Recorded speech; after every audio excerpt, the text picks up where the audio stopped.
વિરાણી પ્રાથમિક શાળા વતી 75માં પ્રજાસત્તાક દિન નિમિત્તે આપ સૌનું હાર્દિક સ્વાગત કરું છું। મારું નામ મહેશ્વરી મિતાલી પ્રવીણભાઈ છે। હું ધોરણ 7માં અભ્યાસ કરું છું। મારો આજનો વિષય છે જાગ્યા ત્યાંથી સવાર। તેના વિશે હું તમને થોડું કહીશ, તે ધ્યાનથી સાંભળવા મારી નમ્ર વિનંતી। આપણા એક કવિએ પશ્ચાતાપને પુનિત ઝરણાની ઉપમા આપીને કહ્યું છે કે પાપીઓ એમાં ડૂબકી દઈને પુણ્યશાળી બને છે। વર્ગમાં આ કહાની સમજૂતી વિશે પૂછતા જવાબ મળ્યો કે પાપ કરવું પછી પશ્ચાતાપ કરી લેવો એટલે પવિત્ર થઈ જવાય। આવી અધૂરી સમજ વર્ગનો એક જ વિદ્યાર્થી નહીં, સમાજના ઘણા માણસો પણ ધરાવતા હોય છે। પશ્ચાતાપ અથવા પસ્તાવો એટલે શું, એની સાચી કે અધૂરી સમજ ન હોવાને કારણે કવિઓની પંક્તિ લલકારી નાખે છે।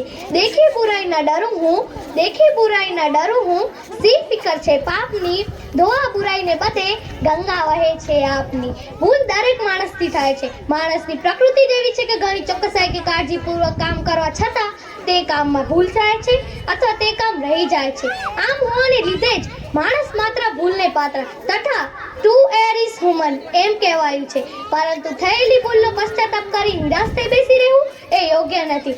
પણ ખરો પશ્ચાતાપ તો એ છે કે વ્યક્તિ પહેલા પોતાની ભૂલ પર વિચાર કરે, પોતાની કઈ નબળાઈને લીધે આ ભૂલ જન્મી છે તેના પર વિચાર કરે। વ્યક્તિ પોતાના કાર્ય અને વિચાર પ્રત્યે જો આવી રીતે જાગી ઉઠે તો ભૂલ થવાની શક્યતા જ ઘટે।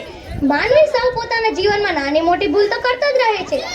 જગતના ઇતિહાસમાં જે મહાન પુરુષોના જીવન ચરિત્ર લખાયા છે તે બધાએ પણ તેમના જીવનમાં નાની મોટી ભૂલ તો કરેલી જ છે। તેમનાથી તેમનું માન ઘટી નથી જતું।